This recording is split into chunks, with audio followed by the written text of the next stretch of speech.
The dust cloud rose behind the stranger's horse like a question mark against the Montana sky, and Sarah Mitchell watched it approach her ranch with the same wariness she had learned to apply to everything in her life since the fever took her father 3 years ago. She stood on the porch of the modest ranch house, wiping her calloused hands on her worn leather work gloves, her dark hair pulled back in a practical braid that fell between her shoulder blades. At 24 years old, she had transformed from a rancher's daughter into a rancher herself, though few in the territory of 1882 Montana believed a woman could manage such a thing. The Double M Ranch sprawled across 200 acres of grassland, and every fence post, every repaired barn board, every head of cattle bore the mark of her solitary determination. The rider came closer, resolving into a tall figure astride a paint horse that moved with the easy grace of an animal well cared for. Sarah's hand instinctively moved to the rifle propped against the porch railing. Strangers meant trouble more often than not, especially for a woman living alone on the frontier. The man reined in his horse about 20 feet from the porch, respectful of her space, and removed his dusty brown hat to reveal sun-bleached hair and a face weathered by outdoor living. He looked to be in his late 20s, with blue eyes that held an openness Sarah found immediately disarming, though she fought against the feeling. "Ma'am," he said, his voice carrying a slight drawl that spoke of time spent further south. "Name's Jacob Thornton. My horse threw a shoe about 2 miles back, and I was hoping I might impose on your hospitality for some water and perhaps the use of tools if you have them. I can pay." Sarah studied him carefully. His clothes were worn but clean. His gun belt sat low on his hip, but his hand was nowhere near the weapon, and his eyes met hers with an honesty that was rare in her experience. Still, caution had kept her alive and her ranch intact. "Water's free," she said finally. "Trough is over by the barn. Tools are in the shed, but I will be watching while you work." A smile broke across his face, transforming it from merely handsome to something that made her heart perform an unexpected flutter. "Wouldn't expect anything less, ma'am. A woman running a spread this size alone has to be careful." She stiffened. "How do you know I am alone?" "No other horses in the corral except that gray mare, no smoke from the bunkhouse, and the way you are standing tells me you're used to handling everything yourself." He swung down from his horse with fluid grace. "Meant no offense. In fact, I'm impressed. This place looks well tended." Sarah descended the porch steps, keeping her distance, but curious despite herself. "What brings you to this part of Montana, Mr. Thornton?" "Jacob, please." He led his horse toward the trough, and she noticed the animal's ribs were not showing. Its coat was glossy, a man who cared for his horse properly. "I have been working cattle drives from Texas up through Kansas, but I am looking to settle somewhere. Getting too old to spend months in the saddle eating dust." "You do not look that old," she said, then immediately regretted it. His smile returned. "Old in spirit, maybe. 5 years on the trail will do that to a man." She watched as he let his horse drink, then examined the loose shoe with practiced hands. The animal stood calmly for him, another good sign. Her father had always said you could judge a man by how his horse acted around him. "Shed's this way," she said, leading him to a small outbuilding near the barn. Inside, her tools hung in neat rows, everything in its place. She saw his eyebrows rise slightly. "You keep a tidy workshop," he observed. "Everything has its place. Saves time when you're working alone." He selected what he needed and set to work on his horse's hoof, his movements efficient and sure. Sarah leaned against the corral fence, ostensibly watching him, but finding her gaze drawn to the competent way his hands worked, the concentration on his face, the gentle words he murmured to his horse. "How long have you been running this place yourself?" he asked without looking up. 3 years, since my father died." "I'm sorry." He did look up then, and the sympathy in his eyes seemed genuine. "That must have been hard. The dying or the running the ranch alone?" The bitterness slipped out before she could stop it. "Both, I imagine." She found herself talking, words spilling out in a way they had not since her father's death. "He got sick in the winter of 1879. Fever took him in 3 days. We had 2 ranch hands then, but they left right after the funeral, said they would not work for a woman. The bank tried to foreclose, said a woman could not manage the mortgage payments. I proved them wrong. Jacob straightened, the shoe secured. How? Worked every daylight hour. Learned to do everything myself. Broke horses, mended fences, drove cattle to market. Nearly killed myself that first year, but I made the payment. Pride crept into her voice. Made every payment since. He returned the tools to their exact places in the shed, she noticed, without her having to tell him. That is remarkable. Most men could not do what you have done. Most men have not had to. Fair point. He checked his horse's other shoes, running his hands down each leg with practiced care. Your place looks good. Better than good. But I notice your barn roof has some shingles that need replacing, and that fence line on the north pasture is sagging. She bristled. I know what needs doing on my own ranch. I am sure you do. His tone was mild, not argumentative. I am also sure you do not have enough hours in the day to do it all. No one person does. Are you looking for work, Jacob Thornton? She folded her arms across her chest. I am looking for a place to settle. Work is part of that. He met her eyes squarely. I am a good hand. I do not drink to excess. I do not gamble. And I know cattle and horses. I can also swing a hammer, fix a fence, and I am told I am a decent cook. I cannot pay much, she heard herself say, surprising herself. She had sworn off hiring help after the betrayals following her father's death. Room and board, and whatever you think is fair beyond that. I am not in this for quick money. He paused. Truth is, I am tired of drifting. I want to be part of something, build something that lasts. Sarah considered. The ranch was becoming too much for one person, though she hated admitting it. She was behind on maintenance, and the spring roundup was coming. But trusting someone, letting someone into her carefully controlled world, terrified her. 2-week trial, she said finally. You can stay in the bunkhouse. Meals are at dawn, noon, and dusk. You work hard, follow my instructions, and keep your distance. This is my ranch, Mr. Thornton. I am the boss. Yes, ma'am. He extended his hand. You will not regret this. She shook it, feeling calluses that matched her own, and hoped she had not just made a terrible mistake. The next 2 weeks passed in a blur of hard work. Jacob proved as good as his word, rising before dawn and working until the light failed. He repaired the barn roof, fixed the sagging fence line, and helped her move cattle to fresh pasture. More surprising to Sarah, he actually listened when she gave instructions, never questioning her knowledge or trying to take over. They fell into an easy working rhythm. He was strong where she needed strength, but he never made her feel weak.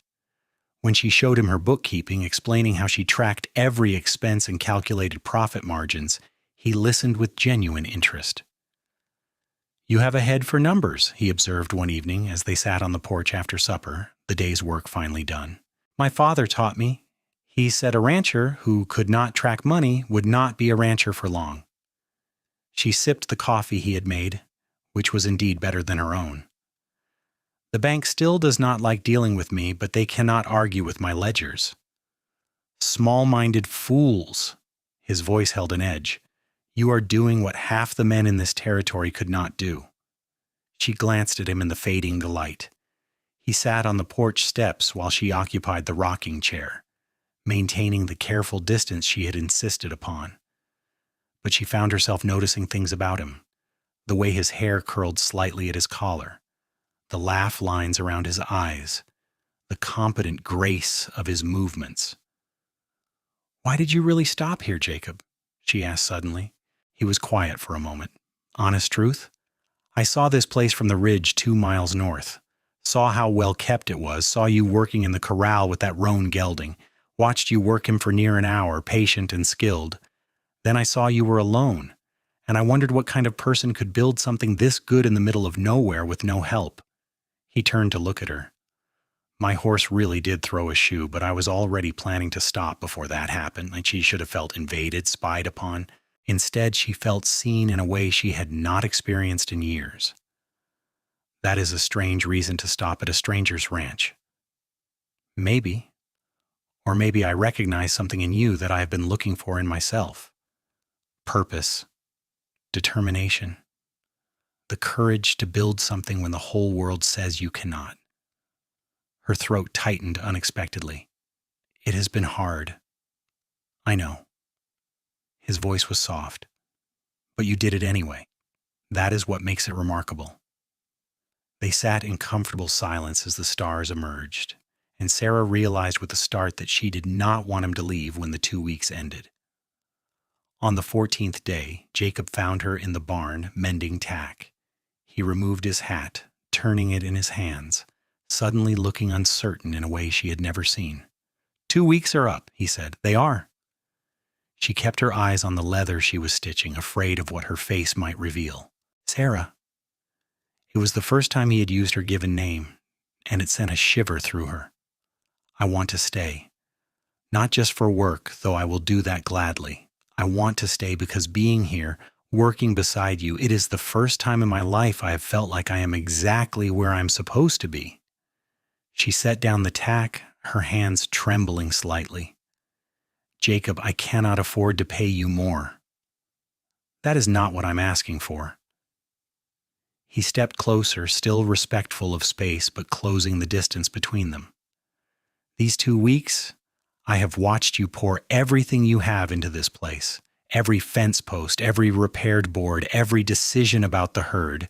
Your hands built this ranch alone, and it is magnificent. But Sarah, you should not have to keep doing it alone. I have managed this long. Managing and living are different things. When is the last time you did something just because it brought you joy? When is the last time you laughed? Really laughed? His voice grew more passionate. You have proven you can do this alone. No one can ever take that from you, but why should you have to? Because everyone leaves. The words burst out of her, raw and painful. My mother left when I was 12, could not handle the isolation. My father died. The ranch hands abandoned me the moment things got difficult. Everyone leaves, Jacob. I will not.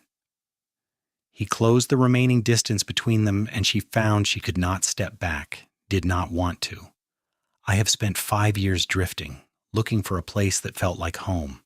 Then I found you, found this ranch, and everything clicked into place. Your hands built this ranch alone, Sarah Mitchell. Now let mine build a life with you here. She looked up at him, seeing the sincerity blazing in his blue eyes, and felt her carefully constructed walls begin to crumble. You do not know what you are asking. This life is hard. The winters are brutal. The work never ends. And there is no guarantee of success. I know exactly what I am asking. I am asking to stand beside the strongest woman I have ever met. I am asking to help carry the load she has been carrying alone. I am asking for a chance to prove that not everyone leaves.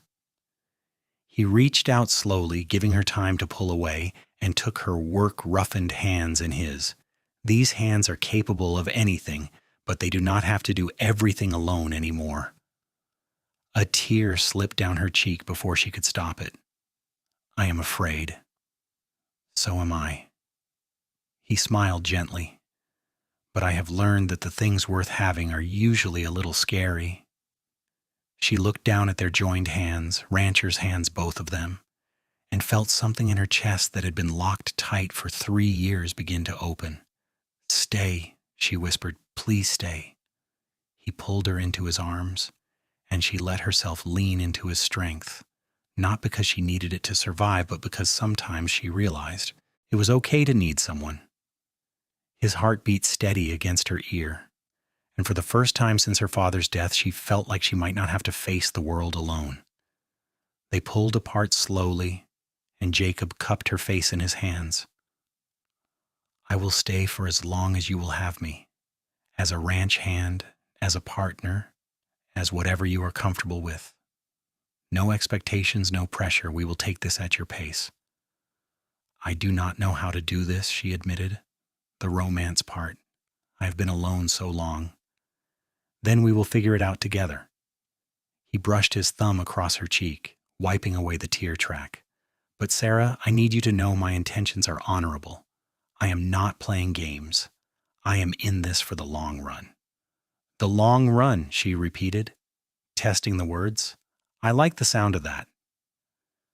Spring turned to summer, and the ranch flourished under their combined efforts. Jacob was true to his word, never pushing, always respecting her boundaries, but making his feelings clear through 100 small actions. He fixed her favorite rocking chair when it broke. He remembered she liked her coffee strong in the morning and brought it to her before she had to ask. When a summer storm threatened the cattle, he rode beside her through the night to drive them to shelter, trusting her judgment without question. Sarah found herself softening, opening up in ways she had not thought possible. She caught herself watching him work, admiring the play of muscles under his shirt as he swung a hammer. She started cooking meals with more care, trying recipes her father had loved, and when Jacob smiled at her across the dinner table, she felt a warmth that had nothing to do with the summer heat. One evening in late July, they sat on the porch watching the sunset paint the sky in shades of orange and pink. Jacob had been living in the bunkhouse for 3 months, and Sarah could no longer imagine the ranch without him. "Penny for your thoughts," he said, his voice breaking the comfortable silence. "I was thinking about how different everything is now." She rocked slowly in her chair, watching the colors shift. "How different I feel." "Good different or bad different?" "Good." She turned to look at him, and the tenderness in his eyes made her breath catch. "Definitely good. You have kept every promise you made, Jacob. You have worked hard. You have respected my authority on this ranch, and you have not tried to take over or change who I am." "Why would I want to change you? You are exactly who you should be." He stood and moved to lean against the porch railing, facing her. Strong, capable, intelligent, beautiful. "Beautiful?" She laughed, self-conscious. "I am covered in dust and smell like horses." "You are beautiful," he repeated firmly. "Not in spite of your strength, but because of it. When I watch you work, when I see the pride in your eyes as you survey this ranch you have built, you take my breath away." Heat that had nothing to do with embarrassment flooded through her. "Jacob, I am not trying to make you uncomfortable. I just think you should know how I see you." He paused. "How I feel about you." Her heart hammered in her chest. "How do you feel about me?" "I love you." He said it simply, directly, as though it were the most natural thing in the world. "I think I started falling in love with you that first day, when you stood on this porch with your hand near that rifle, strong and cautious and absolutely magnificent. Every day since has just made it clearer." She stood on shaking legs, moving to stand before him. "I am not good at pretty words. I do not need pretty words. But I need you to know." She took a deep breath, gathering her courage. "I love you too. I think I have for a while now, but I was too scared to admit it. Scared that if I said it out loud, you would disappear like everyone else." "I am not going anywhere." He reached for her hands, and she gave them willingly. "Sarah Mitchell, I want to spend the rest of my life building this ranch with you. Building a family with you if you want that. Building a future together. I know we have only known each other 3 months, but I have never been more certain of anything." "The neighbors will talk," she said, but she was smiling. "A woman rancher taking up with a drifter cowboy." "Let them talk. We know the truth." He pulled her closer. "May I kiss you?" She answered by rising on her toes and pressing her lips to his. The kiss was gentle at first, tentative, but quickly deepened into something that made her knees weak. His arms wrapped around her, holding her close, and she felt cherished in a way she never had before. When they finally broke apart, both breathing hard, she rested her forehead against his chest. "I want everything," she whispered. "The partnership, the family, the future, all of it with you." "Then you will have it." He kissed the top of her head. "We will have it together." They married in September, a simple ceremony in the small church in town with a handful of witnesses. Sarah wore her mother's wedding dress, carefully preserved in a trunk, and Jacob wore a new suit that he had ridden 30 miles to purchase. When the preacher pronounced them husband and wife, the kiss they shared was full of promise and hope, and a love that had grown from mutual respect into something unshakable. The wedding night was tender and awkward and perfect. Jacob was patient as Sarah overcame her nervousness, and when they finally came together, it felt like the most natural thing in the world, a physical expression of the partnership they had already built.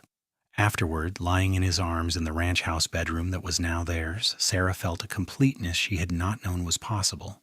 "No regrets?" Jacob murmured against her hair. "None."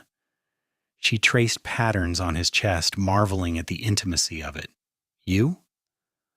"Only that I did not find you sooner." He caught her hand, bringing it to his lips. "These hands built something amazing, Sarah. Now they are building something with mine, and I cannot wait to see what we create together." The first year of their marriage was not without challenges.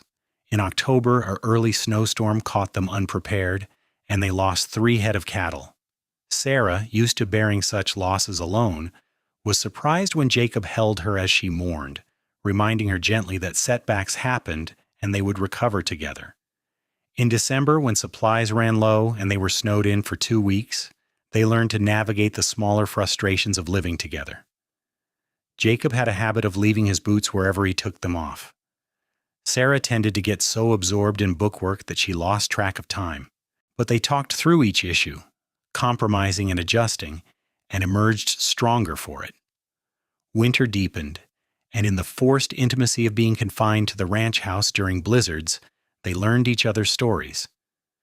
Jacob told her about growing up in Texas, the youngest of 4 brothers, how he had always felt like he did not quite fit until he started working cattle drives.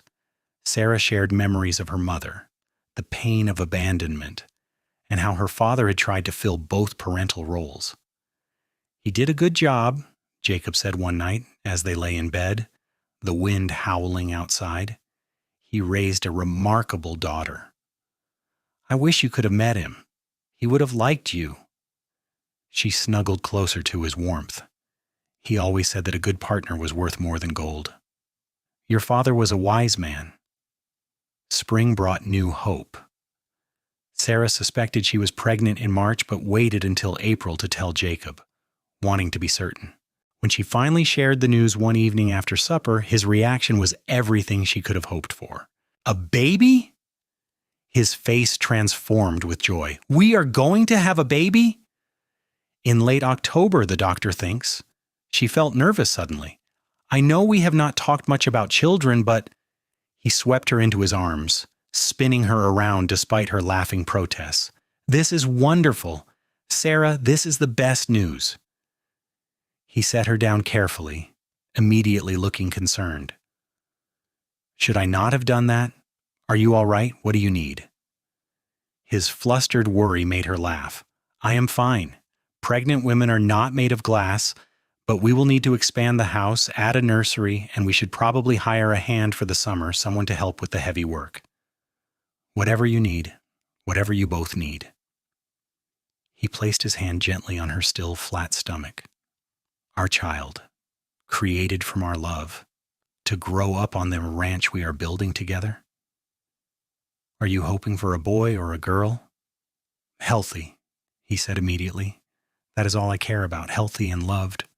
Which this child will be beyond measure."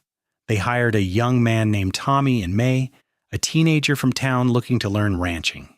Jacob took him under his wing, teaching him the skills he had learned over years on the trail, while Sarah managed the business side. The arrangement worked well, and the ranch thrived under their combined management. As Sarah's belly grew through the summer, Jacob became increasingly protective while trying not to be overbearing. He took over the heavier tasks without being asked, but never suggested she stop working entirely. Instead, he found ways to adapt, bringing her a stool when she was working on tasks that required standing, checking on her frequently but not obsessively. "You are hovering," she told him one afternoon in August, amused rather than annoyed. "I am being attentive," he corrected with a grin. "There is a difference." "If you say so." She wiped sweat from her forehead, the summer heat making her uncomfortable. Though I will admit I am getting tired more easily these days. Then rest. The ranch will not fall apart if you take an afternoon off. Old habits, she admitted. I'm so used to pushing through everything. You do not have to anymore. He helped her to the porch, settling her in the rocking chair with a glass of cold water. That is what partnership means, Sarah. When you are tired, I carry more. When I am tired, you carry more. We balance each other. She watched him return to work in the corral, and her heart swelled with love. He had been right all those months ago. She had built the ranch alone, but building a life together was so much richer. In late October, on a crisp autumn morning, Sarah went into labor. Jacob rode for the doctor while their nearest neighbor, Mrs. Henderson, stayed with Sarah. The labor was long and difficult, and there were moments when Jacob, pacing outside the bedroom door, thought he might lose his mind with worry. But as dawn broke on October 27th, a baby's cry filled the house. The doctor emerged, smiling tiredly. You have a son, Mr. Thornton, a healthy boy, and your wife did beautifully. Jacob burst into the room, finding Sarah propped up in bed looking exhausted but radiant, a small bundle in her arms. She looked up at him with tears streaming down her face. Come meet your son, she whispered. He approached slowly, almost reverently, looking down at the tiny face peeking out from the blanket. The baby had a shock of dark hair and was making small snuffling sounds. When Jacob reached out to touch one impossibly tiny hand, the baby's fingers wrapped around his, and he felt his world shift completely. He is perfect, Jacob breathed. You are perfect, Sarah. You are incredible. We made him together, she said softly. Our son. What should we name him? They had discussed names, but had not decided. Now, looking at the baby, Jacob said, William, after your father? Fresh tears spilled down Sarah's cheeks. William Jacob Thornton. It is perfect. Jacob carefully took his son, marveling at the weight of him, the trust required to hold something so precious and fragile. Hello, William. I am your father, and I promise you will grow up knowing you are loved. You will grow up on this ranch your mother built with her own 2 hands, and you will learn what it means to work hard and treat people with respect. Sarah watched her husband with their son and felt her heart might burst. This was what she had been too afraid to hope for, a family, a partner, a future full of love and possibility. William proved to be a healthy, hungry baby who kept them up at night, but brought immeasurable joy. Jacob took to fatherhood with the same dedication he brought to everything, changing diapers without complaint, walking the floor with William when he was fussy, and looking at his son with such adoration that Sarah sometimes had to laugh. You are completely besotted, she told him one evening as he rocked William to sleep. Guilty as charged. He smiled down at the baby. I never knew I could love something this much. Well, except for you. Except for me, she echoed, warmth flooding through her. Winter came, and while the work was harder with a baby, they managed. They had become a true team, anticipating each other's needs, supporting each other through challenges, and celebrating small victories together. Tommy had proven himself reliable and asked to stay on permanently, which freed up more of their time for William. Spring arrived, bringing new life to the ranch and new challenges. One April morning, Sarah found Jacob in the barn looking at a set of building plans. What is this? She asked curiously. I have been thinking. He spread the papers on a workbench. The ranch is doing well. We have a good herd, the land is productive, and with Tommy helping, we are ahead on maintenance. I was thinking we could expand, add another pasture to the north, maybe increase the herd size. Sarah studied the plans, her business mind engaging immediately. It would be a significant investment. It would, but I've been going over the numbers with your ledgers, and I think we could manage it. We would have to take out a loan, but the return within 2 years should more than cover it. He paused. This is your ranch, Sarah. Your decision. I just wanted to present the idea. She looked at him, seeing the care he had taken with the plans, the way he had respected that the final choice was hers. Our ranch. she corrected. It stopped being just mine the day we married, and I think it is a good idea. Let us talk to the bank. His smile was brilliant. Our ranch. I like the sound of that. The bank meeting was difficult. The manager, Mr. Peterson, was the same man who had tried to foreclose after her father's death. He looked skeptically at their proposal. Mrs. Thornton, I am not sure this is wise. Expansion is risky, and while you have managed to keep the ranch afloat— Keep it afloat? Sarah's voice was sharp. Mr. Peterson, I have never missed a payment, not one in 5 years. I have increased the property value, grown the herd, and maintained the land. This ranch is not barely surviving, it is thriving.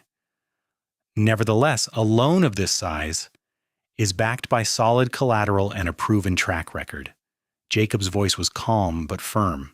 He laid out a detailed financial projection, showing expected costs and revenues. We are not asking for charity. We are presenting a sound business proposition. Peterson reviewed the numbers, his frown gradually easing. This is very thorough. My wife is excellent with figures, Jacob said proudly, and I know cattle. Together, we know what we are doing. After what felt like hours of negotiation, Peterson finally agreed to the loan. Walking out of the bank, Sarah felt a mixture of relief and pride. We did it, she said, squeezing Jacob's hand. You did it. I just helped with the presentation.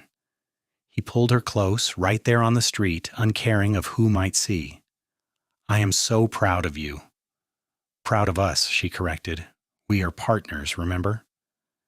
The expansion took the better part of the summer, but by autumn, they had fenced new pasture and increased their herd significantly.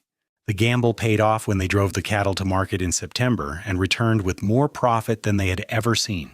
Look at this, Sarah said, going over the ledgers that evening while Jacob played with William, now almost a year old. We can pay down half the loan immediately and still have enough to get through the winter comfortably. Your father would be proud. Jacob bounced William on his knee, making their son giggle. You took what he started and made it into something even greater. We made it greater, she insisted. I could not have done this expansion alone, Jacob. Your knowledge of cattle, your willingness to take calculated risks, your support, it all made the difference. He set William down to play with wooden blocks on the floor and moved to wrap his arms around Sarah from behind, looking over her shoulder at the ledgers. Your hands built this ranch alone, he murmured in her ear, but our hands together are building an empire. She leaned back into his embrace. Not an empire, a home, a legacy for our son and any other children we might have. Any other children? He turned her to face him, eyebrows raised hopefully. Are you saying what I think you're saying? I am saying I would like William to have siblings. Not right away, she added hastily, but someday. I love being a mother, and I love seeing you as a father. I want more of this. Then we will have more of this, he kissed her softly. As many children as you want, as long as you are willing to bear them. I am a fortunate man, Sarah Thornton. We are both fortunate. She glanced at William, who was happily stacking blocks. We have built something real, Jacob, something lasting. 2 years passed in a blur of hard work and happiness. The ranch continued to prosper. And in the spring of 1886, Sarah gave birth to a daughter they named Emily Rose. William, now 3, was fascinated by his baby sister, constantly wanting to help care for her. Gentle, Sarah reminded him as he tried to touch Emily's tiny hand. She is very small. I was small once, William said seriously, making both his parents laugh. You were, Jacob agreed, ruffling his son's dark hair. Now you are getting to be a big boy. Soon, you will be able to help me with the horses. William's eyes went wide with excitement. Really? Really. But first you have to prove you can be responsible with your chores. Watching Jacob with their children, Sarah felt a contentment she had never imagined possible. The ranch that she had built alone out of grief and determination had transformed into a home filled with love and laughter. The work was still hard, but shared effort made it manageable, and the rewards were richer than mere survival. One evening in late summer, after the children were asleep, Sarah and Jacob sat on the porch as they had so many times before. The sun was setting in shades of gold and crimson, and the air was soft with the promise of autumn. "Do you remember the first time we sat here together?" Sarah asked, her hand in his. "I remember thinking I'd never seen anyone so beautiful or so strong." Jacob smiled at the memory. "I remember being terrified you would send me away at the end of 2 weeks. I remember being terrified to let you stay." She squeezed his hand. "I was so afraid of being hurt again, of trusting someone who would leave. I told you I would never leave. You did, and you kept that promise along with every other promise you have made." She turned to face him fully. "Jacob, I need you to know something. That day you rode up to this ranch with a loose horseshoe, it was the beginning of my real life. Everything before was just survival. You taught me the difference between existing and living." His eyes grew suspiciously bright. "Sarah, I mean it. Your hands built a life with me here, just like you said they would. You helped me expand the ranch, yes, but more importantly, you expanded my heart. You made me believe in love and partnership and family." A tear slipped down her cheek. "You gave me everything I did not know I wanted." He pulled her into his arms, holding her tight. "You gave me a home, a purpose, a family, everything I was searching for all those years on the trail I found with you." They held each other as the stars began to emerge. Two people who had found in each other exactly what they needed. Strength meeting strength, determination matched with determination, and love that had grown from respect into something unbreakable. The years continued to pass, bringing both challenges and joys. In 1887, a drought tested their resources, but careful water management and their expanded pastures saw them through. In 1888, Sarah gave birth to twins, a boy and girl they named Daniel and Grace. The ranch house, expanded twice now, rang with the sounds of children playing. William grew into a serious boy who loved working with the animals. Emily was bold and adventurous, always trying to keep up with her older brother. The twins were still babies, but already showing distinct personalities, Daniel quiet and observant, Grace loud and demanding. "We have our hands full," Jacob said one evening, watching the controlled chaos of getting 4 children ready for bed. "We do," Sarah agreed, but her smile was radiant. "And I would not change a thing." Tommy had married and built a small house on the western edge of their property, staying on as foreman. They had hired 2 more hands, young men learning the trade, and the ranch operation had become large enough that Sarah spent more time managing the business side while Jacob oversaw the daily operations. But they still made time for each other, still sat on the porch in the evenings when the children were asleep, still talked about their dreams and plans.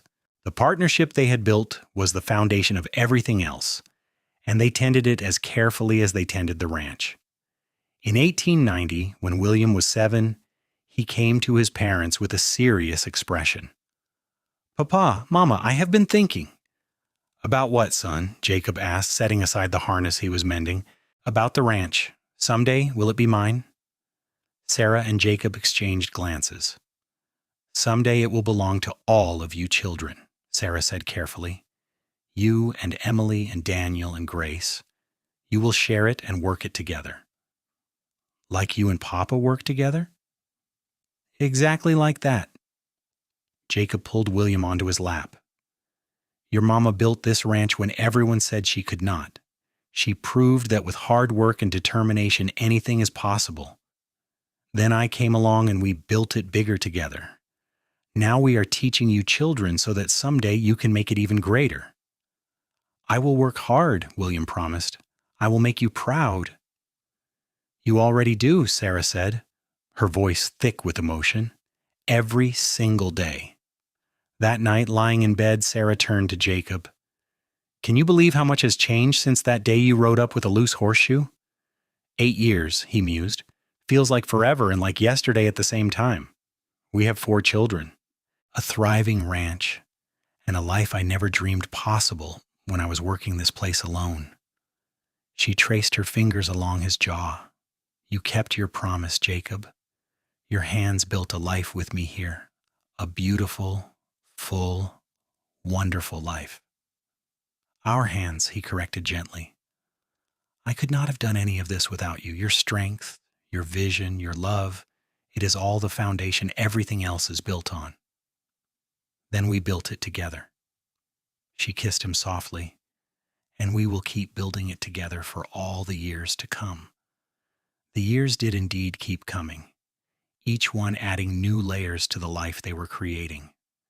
In 1892, Sarah's bookkeeping and business acumen caught the attention of other ranchers, and she began consulting for neighboring spreads, helping them organize their finances. Jacob's reputation as a cattleman grew as well, and he was frequently called upon to advise on herd management and breeding programs. The Double M Ranch became known throughout Montana Territory as a model of successful operation, but more than that, it became known as a place where partnership and family came first. Other ranchers might drive their hands hard and treat family as secondary to profit, but the Thorntons had proved that caring for people and land alike led to greater success. In 1895, Montana achieved statehood, and the small settlement near their ranch began to grow into a proper town. A new school opened, and William, Emily, and Daniel enrolled, while Grace, now 6, counted the days until she could join them. The children were popular, known for their hard work and good manners, reflecting the values their parents had instilled. One spring evening in 1896, as Sarah and Jacob celebrated their 9th wedding anniversary, they took a rare evening alone, leaving the children with Tommy and his wife.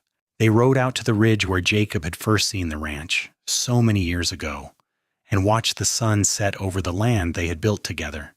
"Tell me what you saw that day," Sarah said, leaning back against his chest as they sat on a blanket, "when you first looked down at this place." "I saw a ranch that was cared for, fences in good repair, buildings maintained, a place that spoke of pride and determination."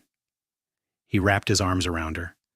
"Then I saw you in the corral with that horse, and I saw strength and grace and independence. I saw a woman who had built something extraordinary against all odds. And you decided to impose on my hospitality with a convenient loose horseshoe?"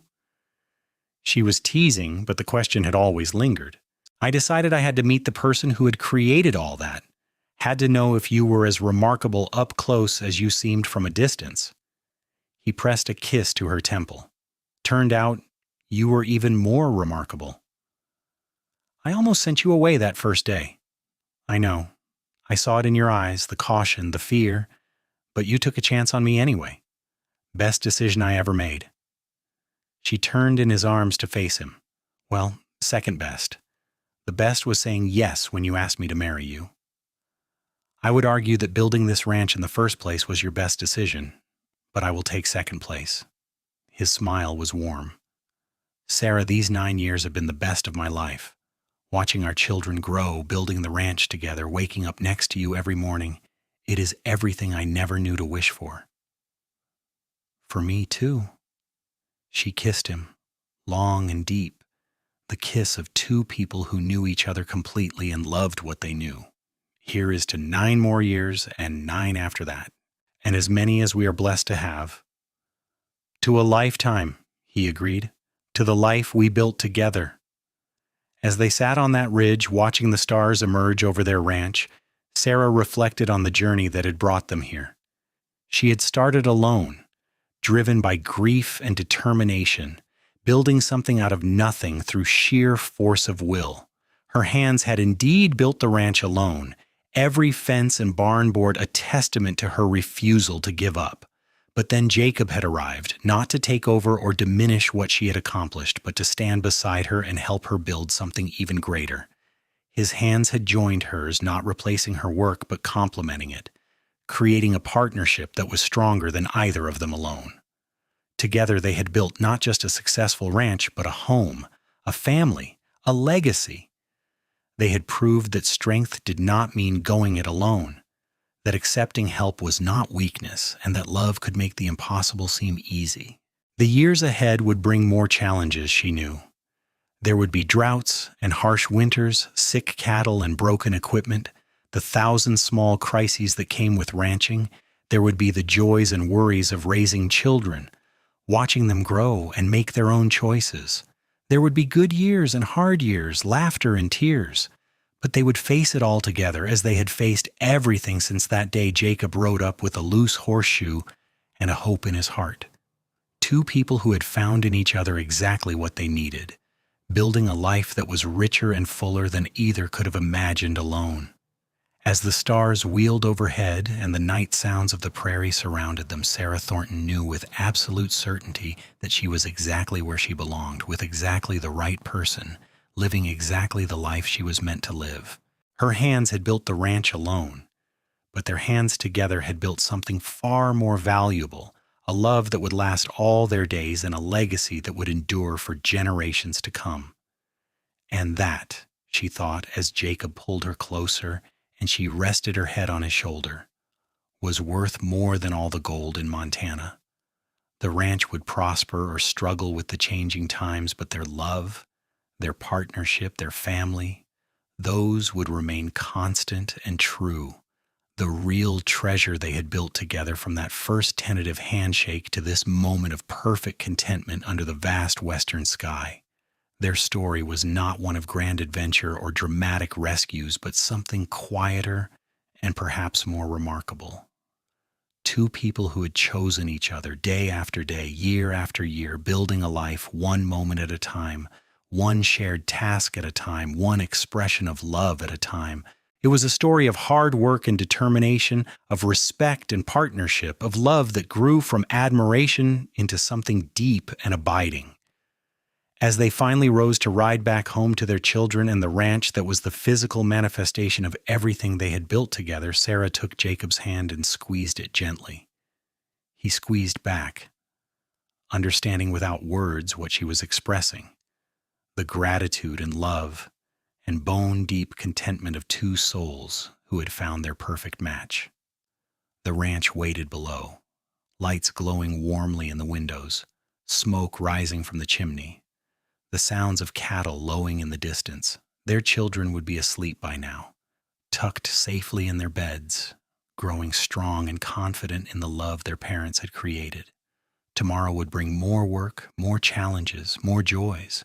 But tonight, riding through the darkness toward home, Sarah and Jacob were simply two people in love, grateful for the journey that had brought them together and excited for all the tomorrows still to come.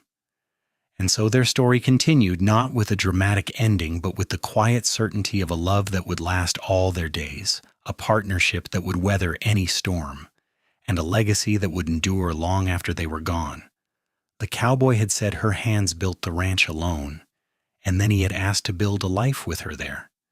She had said yes, and in doing so had discovered that the greatest strength was not in standing alone, but in choosing to stand together with someone who saw you, valued you, and loved you for exactly who you were. Their ranch, their family, their love, these were the things they had built together, and they were more valuable than anything else the Wild West had to offer. As they rode into the yard and dismounted, as they checked on their sleeping children and prepared for bed, as they finally lay down together in the darkness, Sarah whispered one more time the words that had become her truth. "Thank you for staying. Thank you for building this life with me." And Jacob, pulling her close, whispered back, "Thank you for letting me. Thank you for taking a chance on a drifter with a loose horseshoe and a hope in his heart. You have given me everything." They fell asleep, wrapped in each other's arms, two people who had found their home not in a place but in each other, who had proved that the strongest foundations were built on love and respect and partnership, and who would face whatever the future held together as they had faced everything since that fateful day when a cowboy rode up to a ranch and asked a lone woman rancher for help, and found instead his destiny. The moonlight streamed through the window, bathing them in silver light, and outside, the ranch they had built together stood strong and enduring, a testament to what was possible when two people worked together toward a common dream. And in the morning they would wake and begin again, another day of building, another day of loving, Another day of the beautiful, ordinary miracle of a life shared fully and completely with your perfect match. This was their happily ever after. Not a fairy tale ending, but something better and more real. A life built on hard work and honest love, on respect and partnership, on the simple truth that together they were stronger, happier, and more complete than either had ever been alone. And it was everything